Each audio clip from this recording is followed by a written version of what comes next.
Hey everyone, this is Mikedot with OnRPG.com, and welcome to another episode of OnRPG's Kicktracker Report, a monthly web series focused on Kickstarter gaming projects that you should know about. For those that are new to this show, each month I go over a handful of new and ongoing crowdfunding campaigns, take a quick look back on campaigns from previous episodes, as well as give some insight on what makes these indie projects so special. To get started for the month of April 2015, previous Kickstarter campaign for Crowfall was successful with over $1,700,000 donated from 16,936 backers. Since the campaign's completion, they've achieved a ton of stretch goals, including the addition of a new tournament system, combat-enabled pets, and VR headset support, including the Oculus Rift and the HTC Vive. Recent updates from Artcraft Entertainment have revealed concepts for new classes, including the Female Ranger, as well as details for their current development roadmap, stating that they plan to host testing phases within the upcoming months. This project was successfully funded on March 26, 2015. Now, if you've ever heard of the term theme park MMO before, you may be interested in this next Kickstarter project because this right here is quite possibly the most literal take on the term that I've ever seen. Adam Universe is a virtual reality theme park where players can experience rides, play minigames, and hang out in a huge virtual space. The kinds of minigames that users can play include go-karts, a shooting gallery, and a motor struts arena. This game also promises to contain a ton of social features, as well as updates for more rides and more content. The development team behind Adam Universe has recently announced that they'll be targeting a simultaneous release between the PC and the PlayStation 4 as their first and only stretch goal, with a beta test scheduled for August of 2015. Because this title is planned for release on Sony's current-gen console, the development team stated in a press release that Adam Universe will be the next destination for fans of Sony's original PlayStation Home service. In fact, game development studio nDreams, who are very involved with the creation of PlayStation Home, is also lending their hands in developing Adam Universe, so PS4 owners can expect a very similar PS Home experience. With over $30,000 received from over 250 backers, this project was successfully funded on April 15, 2015. Starship Empire, a PvP-focused MMO, unfortunately failed to meet its $10,000 funding goal. Despite its presence at PAX East, as well as a fairly positive response on Steam Greenlight, the campaign only received around $1,900 from 70 backers. At the time of this recording, there is currently no word whether or not the development of this title will continue as planned. Now, for an even bigger Kickstarter failure, and I say failure with quotations, a crafting-based sandbox MMO called Monger, which had a successful Kickstarter campaign back in 2012, has snagged a huge amount of controversy within the past several years due to a lack of news updates and progress on the game's development. First off, the game has been through all kinds of development hell, including frame rate and graphic quality issues that make the game look worse than it did back when it was shown in a few of their promotional videos. And second, Jason Appleton, the project lead designer for Monger, was pressuring a lawsuit against James Proctor, one of the game's main programmers. It was stated by James Proctor that he was planning to leave the project and that there will be no one working on the game, effectively halting the game's development for good. That is until Jason Appleton decided to step down from the project and hand over development rights back to James Proctor. Soon after that announcement was made, a deal was planned to have the game published by a company known as Interdiction Studios, but only a day after that announcement was made, the publisher decided against taking the game in due to all the controversy surrounding it. So right now the game is still being worked on, but the game's future is still very uncertain.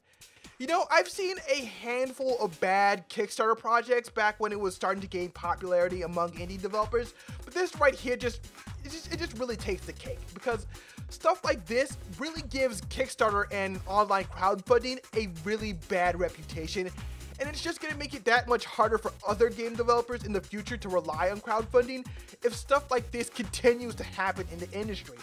I really hope that this project gets finished, because if it doesn't, more and more people are just going to lose faith in online crowdfunding as a legitimate means for funding independent game projects, and I really don't want to see that happen.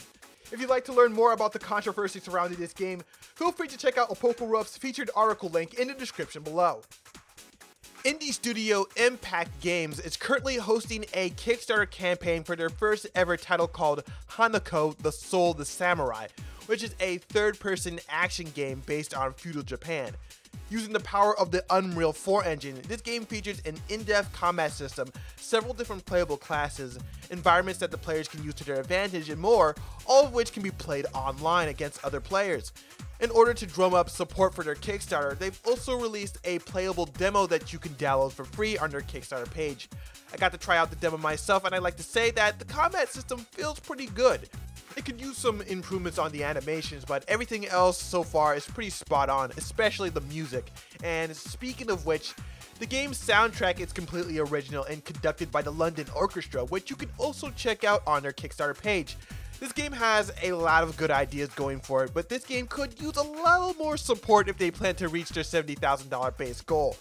The funding deadline for this Kickstarter ends on April 23rd, 2015.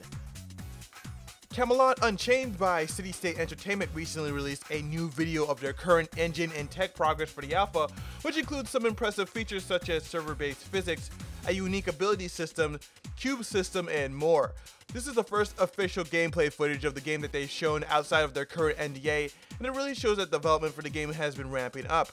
Between this and their afternoon update on April 10th, the progress that they made so far is living up to everything that City State Entertainment is hoping to deliver by the time this game is ready to launch into beta. Until then, City State Entertainment is still accepting pledges for another stretch goal in order to hire more senior programmers, as well as offering more rewards for new and previous backers. For our last bit of news, Hover Revolt of Gamers by Fusty Game and Midgar Studios has recently launched their early access alpha on Steam. This is a futuristic free-running and parkour-based action game inspired by popular titles including Jet Set Radio and Mirror's Edge. This project was previously funded on Kickstarter and managed to raise over $100,000 from over 3,000 backers back in May of 2014. Since then, they've released a Kickstarter alpha for backers and have been slowly building the game up based on feedback from testers in order to prepare for the game's release on Steam. Now, I backed this game on Kickstarter myself, and I've been playing it on and off since the alpha test was released back in December of last year, and the game is pretty enjoyable in its current state. While it's still lacking a lot of polish, the core gameplay is just very fast and fluid and easier to control than in a game like Mirror's Edge. My only complaints that I have with the game is that the user interface is a bit plain. I can kind of understand why it's a bit plain, because it's probably not to strain the player's eyes since the game will have Oculus Rift support, but it could use a bit of sprucing up. The game's optimization is also very lacking, but they've made some noticeable improvements since the Kickstarter alpha, so users with mid-range PCs should be able to handle this game around 30 to 40 frames per second while playing. And lastly, the lack of character customization, since you can only change the height and physique of your custom character, as well as their color scheme. I'd really like to see some face customization in the future so players won't look like recolored clones of each other. But other than that, the game is very fun, and I have a lot of faith in the development team that this title will be ready by the time of their planned spring of 2016 release. And that's all the time I have for this news recap. And if you'd like to learn more about the games featured in this video, just check out the links in the description below. But don't forget to rate, comment, and subscribe for next month's recap. This is Mikedot saying over and out.